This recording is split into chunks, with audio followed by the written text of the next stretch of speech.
Di video kali ini saya akan jujurnya membongkar semua kejadian-kejadian yang ada dalam hidup saya. Jadi beberapa kali saya ini serasa ingin mengungkapkan segala hal yang ada dalam otak saya, kejadian apa yang sebenarnya terjadi dalam hidup saya ini. Mungkin sebagian orang di sini yang melihat video saya kali ini adalah orang-orang terdekat saya dan orang-orang yang di sekitar saya, terutama di lingkungan masyarakat sekitar sini ya. Jadi saya ingin jujurnya rasanya greget ya ketika saya harus menutupi hal-hal yang sifatnya ini buruk dan tercela. Seakan-akan saya harus berusaha untuk jadi sok baik. Saya menjadi orang yang sok-sok munafik ini. Saya harus menutupi kejadian buruk-buruk seorang yang sekiranya saya kira ini nggak benar dan nggak bisa diterus-teruskan semacam ini. Saya nggak bisa menjadi orang kok sok baik. Kalau memang baik, kenapa harus ditutup-tutupi? Kalau memang jelek, kenapa harus diteruskan itu loh? Kenapa harus dilanjutkan perjalanan keburukan ini? Jadi ayolah coba sadar, ketika kita melakukan keburukan, ayo di stop. Jadi yang lebih baik. Kalau kita melakukan kebaikan, jangan sok-sok gimana ya, sok baik, tapi nyatanya keburukan yang dijalankan, gitu loh. Nah, salah satu hal yang saya ceritakan gini ya, masalah saya menjadi seorang guru. Saya ingin menceritakan dulu ketika saya masih di pondok pesantren, saya kan sekolahnya mulai MI di rumah ya, kemudian saya pindah ke pondok pesantren, mulai saya setingkat SLTP atau biasanya SMP MTS. Saya mulai di pondok pesantren. Nah, setelah itu saya sudah masuk ke jenjang SLTA di Aliyah, kemudian saya masuk ke dunia perkuliahan. Nah, ketika waktu itu saya berniat untuk masuk ke universitas atau sekolahan yang jurusannya sebenarnya saya ingin ambil jurusan hukum. Nah, ketika waktu itu banyak sekali orang-orang di sekitar saya itu tidak menyetujui kenapa saya kok harus ambil hukum, katanya hukum itu banyak sekali uang haram dan lain sebagainya lah apa. Kemudian saya diarahkan untuk mengambil jurusan pendidikan.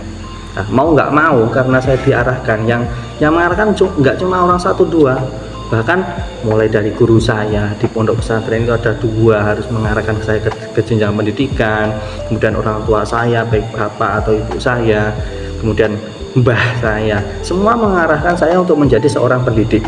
Nah, jujur dalam hati saya nggak pengen menjadi seorang pendidik. Kenapa? Saya kira kenapa ya? Jadi pendidik itu harus orang-orang yang benar-benar punya sifat yang baik, punya sifat yang sifatnya kepada siswa itu bisa mengayomi, mengarahkan, memberi contoh yang baik, mempunyai sikap yang baik, mempunyai hati yang bersih. Nah, saya menyadari bahwasanya saya bukan orang-orang semacam itu dan saya punya karakter orang yang ambisius. Saya nggak cocok di dunia pendidikan. Maka dari itu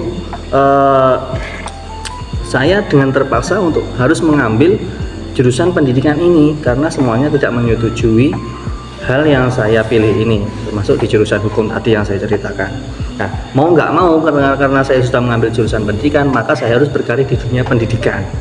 Ya, jadi untuk teman-teman yang atau orang-orang di sekitar sini yang melihat video ini ya, kenapa saya kok masuk ke dunia pendidikan? Nah, ini karena saya ada dorongan dari orang tua, dari guru-guru saya untuk mengambil jurusan pendidikan. Sebenarnya saya nggak niat untuk masuk ke dalam dunia pendidikan. Bahkan saya pernah ngomong ke orang tua, "Semben aku emoh jadi guru." Itu pernah saya katakan. Bahasa Indonesianya, saya nggak mau ke depan jadi seorang guru. Tapi karena ya sifatnya saya mengalir ya, karena saya sudah masuk ke dunia pendidikan keguruan, kuliahnya di jurusan PAI Pendidikan Agama Islam di daerah Banyuwangi dengan jurusan keguruan, mau nggak mau saya harus ikuti aliran ini, saya harus jadi seorang guru. Nah, karena itu ya sudah saya mengalir aja, menjalani semuanya dengan enjoy. Saya berusaha untuk menikmati halangan rintangan, semuanya sudah saya nikmati.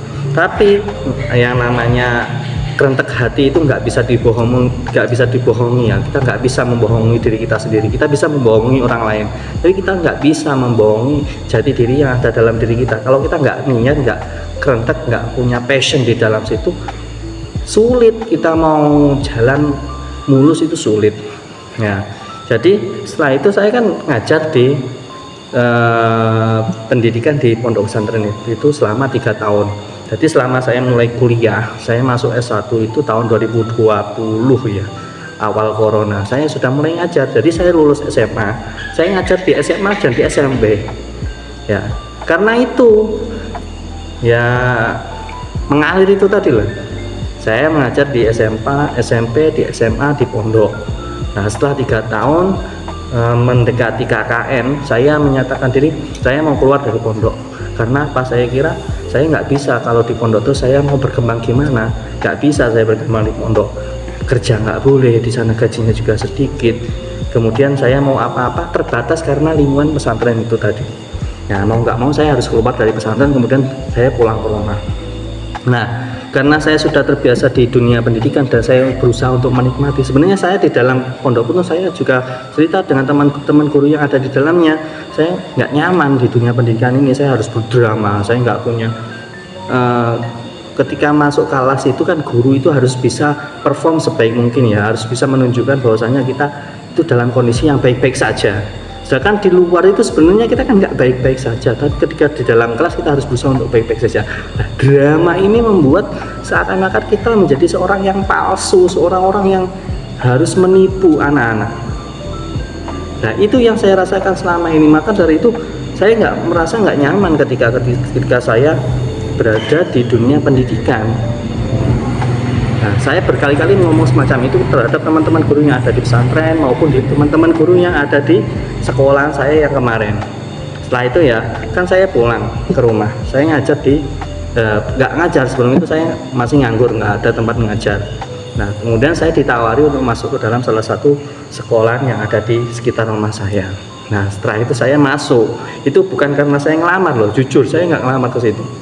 Karena saya dipanggil kemudian diminta untuk bisa mengajar di situ, kemudian saya mengiyakan. Karena apa? Karena saya nggak punya kegiatan waktu itu, saya cuma kuliah dan kuliah saya itu saya membiayai biaya saya sendiri loh, saya nggak dibiayai orang tua sama sekali.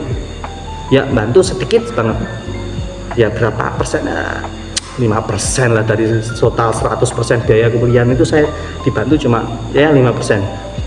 Nah selainnya semuanya saya sendiri, maka waktu itu saya butuh pekerjaan, mau nggak mau saya juga harus menerima tawaran tersebut. Nah sedangkan saya juga berusaha untuk bagaimana saya enjoy di dalam dunia pendidikan ini, karena meskipun sifatnya harus terpaksa ya. Jadi saya mengiyakan, kemudian saya masuk ke dalam tempat instansi pendidikan ini. Nah setelah beberapa lama, saya kurang lebih 2 tahun berada di sekolah yang baru ini. Nah ini muncul kejadian-kejadian yang sebenarnya nggak saya rencanakan, nggak saya pikirkan, nggak saya agendakan. Tapi ya mau nggak mau, namanya jalan kehidupan itu nggak bisa kita tebak ya, nggak bisa kita besok saya mungkin akan ada kejadian ini, saya bisa, itu nggak bisa. Nah saya niatnya mengalir. Nah ternyata di satu momen, nah karena saya sifatnya orang yang ambisius ya, saya punya agenda, punya rencana, harus berjalan dengan lancar, kemudian harus bisa terlaksana. Nah karena saya punya agenda-agenda tersebut, nah pihak-pihak yang di dalam sekolah ini, utamanya pihak-pihak yang berada di atas itu merasa bahwasanya saya lebih mendominasi daripada dia. Karena saya lebih mendominasi dia, berpotensi untuk bisa tergantikan. Kemudian saya dibuat-buat isu yang nyeleneh, ngawur semua. Saya merusak nama saya, merusak citra saya di masyarakat. Saya sebenarnya heran kenapa harus dibuat-buat semacam ini. Bahkan sampai saya tantang, kalau memang benar silahkan dibuktikan, kalau memang mau dilaporkan silahkan dibawa ke pihak yang berwenang. Saya bahkan menantang seperti tersebut. Nyatanya nggak ada. Tiba-tiba secara sepihak kemudian saya dikeluarkan secara sepihak. Nah ini saya nggak tahu ini apa, kenapa kayak gitu. Ya saya membongkar ini bukan saya untuk menjelek-jelekan lah ya, saya ingin menjelaskan apa yang saya alami selama ini. Saya nggak mau kok sifatnya saya munafik, berdramatis. Nggak mau, semuanya pasti sudah sadar. Sebenarnya beberapa orang juga sudah mengetahui bahwa ceritanya semacam itu. Tapi ada beberapa orang mengira ketika saya keluar dari sekolahan ini karena saya nggak peduli, karena saya membenci. Oh no, saya nggak membenci, bukan nggak peduli ya. Saya sebenarnya sayang kepada murid-murid saya. Banyak sekali dokumentasi saya sangat bahagia dengan anak-anak. Bahkan saya mengantarkan anak-anak untuk ikut lomba. Ketika saya di dalam dunia pendidikan, karena saya beranggapan ya bahwasanya ketika kita terjun di salah satu bidang itu kita harus bisa memberikan totalitas. Kita harus pengen bagaimana anak-anak yang kita didik itu bisa naik level, bukan hanya terus mengikuti alur kayak kambing, kayak hewan yang bisa seenaknya kita arahkan, kita suruh-suruh, kita perintah, terus mereka harus tunduk pada kita. No, itu bukan pendidikan ini. Ini hanya doktrin-doktrin palsu. Ini sangat-sangat sering terjadi di dunia pendidikan manapun di Indonesia. Sifatnya hanya doktrin, bukan sifatnya yang membuka pemikiran anak-anak, bukan sifatnya yang bisa membuat anak-anak jadi orang yang kreatif, bukan semacam itu pendidikan di Indonesia. Saya menyadari itu, maka saya ingin merubah semua sistemnya. Karena ini ternyata ya berpotensi membuat karir saya harus dihentikan.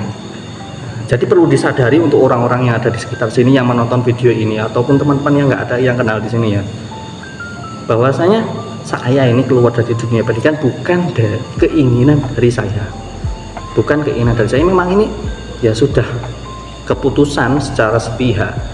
Tapi karena berhubung saya juga awalnya juga tidak minat di dunia pendidikan dan berusaha untuk menikmati, kemudian muncul isu ini menjadi kesempatan saya bahwa saya bisa fokus dengan keinginan saya yang awal.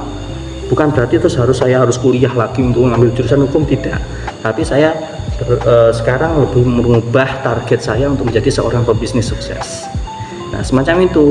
Saya kemarin alhamdulillah beruntungnya ketika saya masih ngajar di sekolahan, saya sudah memulai bisnis budidaya jamur tiram.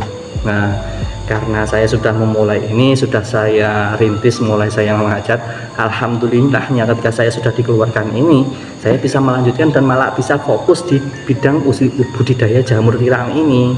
Nah, semacam itu.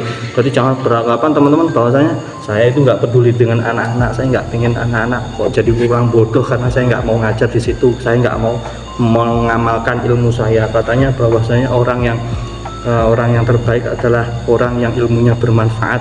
Ya, bukan semacam itu. Ya, saya jelaskan di sini. Saya bukan semacam itu. Saya ingin mengamalkan ilmu saya di bidang yang benar-benar saya kuasai, yang saya senangi. Saya fokus di dunia bisnis ini, saya bahagia. Setiap tindak laku saya merasa enjoy, nikmat, dan tidak ada beban. Tapi kalau di sekolah itu saya merasa ada beban. Karena apa?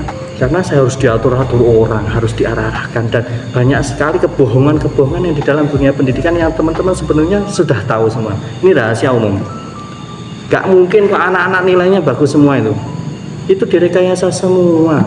Itu bayangkan, masa anak nilai 18, nilai 2 bisa jadi minimal 60-70. Itu dari mana?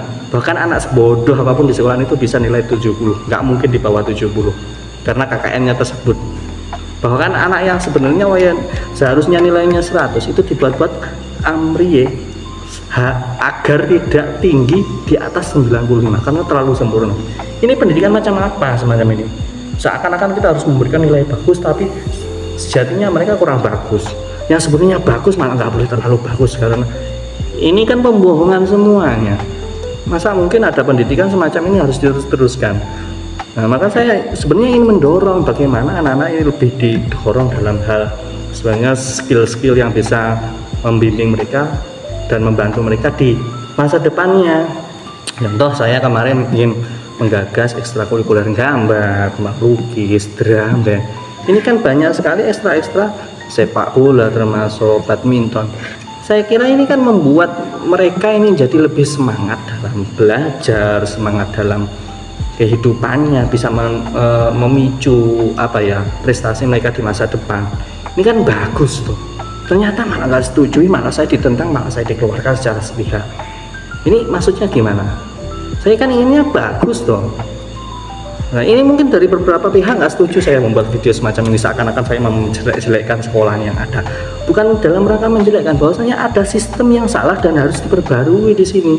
Kalau teman-teman, kalau tetangga ataupun siapa, wali murid, wali santri dan lain sebagainya yang menonton video ini, kalau Anda tahu bahwasanya di sekolahnya ada yang nggak benar, ayo dirubah. Bukan terus malah mendukung hal-hal yang sifatnya saya kira salah ini. Ya, bukan berarti saya paling benar ya, tapi ada yang menurut saya harus diperbaiki gitu loh. Jadi semacam itu. Oke, setelah itu saya kan sudah keluar dari sekolah ini ya, saya lebih fokus dengan budidaya jamur ini. Nah, pesan yang ingin saya sampaikan di dalam video ini bahwasanya ketika kita fokus di dalam satu bidang itu ya, usahakan bidang itu benar-benar bidang yang teman-teman bisa merasa ingin belajar terus menerus. Nah, kalau teman-teman di bidang yang kayaknya terkekang, merasa nggak enjoy, saya kira teman-teman harus keluar dari situ. Fokuslah dengan hal-hal yang sifatnya teman-teman enjoy, kemudian bisa memicu teman-teman untuk berpikir gitu loh. Jangan terus hanya mengikuti bahwasanya orang sukses itu yang jadi PNS, orang sukses itu yang bisa jadi punya pangkat, berbaju keren. Nggak semacam itu. Bahwa sukses itu banyak variasinya. Kalau teman-teman suksesnya semacam itu, oke, nggak masalah, jadilah yang terbaik. Kalau teman-teman sukses di bidang lain, ya silahkan, nggak masalah. Jangan terus menjudge bahwasanya ini salah, ini benar, ini salah, ini benar. Nggak bisa semacam itu. Nah, tapi setidaknya teman-teman itu berusaha untuk jadi lebih baik. Jangan merasa lebih pintar, merasa lebih hebat, merasa lebih tinggi daripada orang lain, kemudian menyalah-nyalahkan. Nah, semacam itu nggak boleh. Ya, saya tekankan sekali lagi bahwasanya saya keluar dari sekolah ini saya bukan karena keinginan saya pribadi. Nah, ini karena memang ada keputusan sepihak yang mau nggak mau saya harus mengikuti keputusan tersebut. Kedua, saya memang awalnya memang tidak berminat di dunia pendidikan. Kenapa? Karena saya kira seorang pendidik itu harus benar-benar seorang yang sifatnya orang yang tingkat keikhlasannya, niatnya lebih sempurna, lebih bersih daripada orang-orang yang lain pada umumnya. Ya tahu sendiri gaji di sekolah itu berapa sih ya, bahkan separuh dari UMR itu aja nggak ada. Kalau teman-teman orang-orang yang jadi guru kok mengharap gaji yang sebesar itu, kayak nggak mungkin. Ya bisa dapat PNS, tapi itu berapa persen dari berapa ribu orang yang ada di Indonesia, ya untung-untungan. Maka saya sangat mengapresiasi teman-teman yang masih mengajar di sekolah, masih fokus di bidang pendidikan ini. Saya sangat mengapresiasi. Kenapa? Ya siapa lah mau dapat gaji yang segitu kecilnya. Maka saya nggak mau menjelek-jelekan guru-guru yang ada di sekolahan. Intinya gini, saya pengen bahwasanya pendidikan itu berfokus bagaimana anak ini jadi lebih baik, terfokus bagaimana minat bakat anak-anak ini bisa tersalurkan. Jangan hanya terfokus anak-anak harus taat, anak-anak harus diarahkan gini. Nah, anak-anak itu punya keunikan, punya nilai tersendiri. Kalau memang anak-anak di bidang apa itu unggul, dia didorong di situ. Jangan terus semua dipaksa di satu saja. Semua orang kan beda, nggak bisa kita kok harus mendikte orang, itu nggak bisa. Ya, sekali lagi terima kasih sudah menonton video ini ya. Ya saya cuma curhat ya sini. Kalau teman-teman mau mendarangkan sampai detik ini ya alhamdulillah, kalau enggak ya sudah, nggak peduli. Saya nggak buat video ini cuma untuk mendokumentasi kegiatan saya sehari-hari, kemudian pola pikir saya tahun demi tahun apakah sudah berkembang apa belum ya. Jadi saya di sekolah ini saya tidak keluar, bahwasanya saya memang diharuskan untuk tidak bisa mengajar lagi di sekolah ya.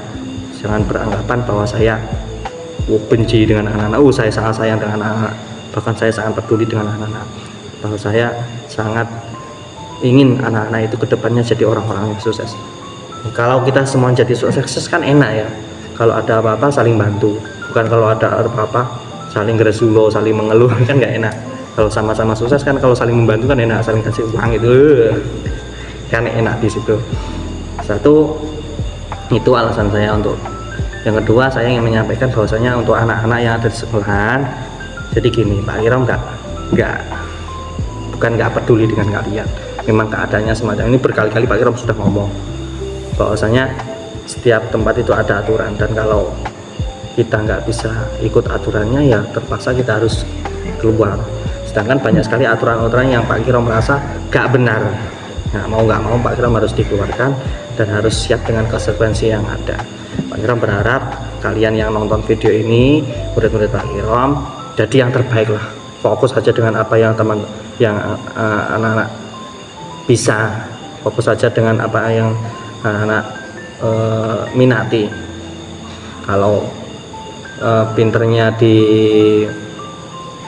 badminton ya fokus badminton, kalau pinternya di sepak bola ya sepak bola, pinternya di drum band ya drum band, pinternya di apa ya fokus aja tahfidz gitu loh. Jangan terus jadi orang biasa-biasa aja, jangan sampai kita jadi orang yang biasa-biasa. Jadilah orang yang benar-benar sukses, yang bisa menjadi nomor 1 di dunia ya. Oke, mungkin videonya sampai sini aja ya. Semoga ini nggak menjadi kontroversi yang begitu besar ya, niatnya bagus tapi kadang orang itu kan biasanya ada yang setuju dan nggak setuju. Saya nggak peduli dengan orang-orang yang nggak setuju. Niatnya saya baik, saya ingin menjadi lebih baik, saya juga ingin anak-anak semuanya menjadi lebih baik di kedepannya, di masa kehidupan kita kedepannya ya. Oke, terima kasih dan sudah menonton video ini. Saya berharap ini nggak menjadi masalah yang besar setelah diupload ya. Oke, terima kasih. Assalamualaikum.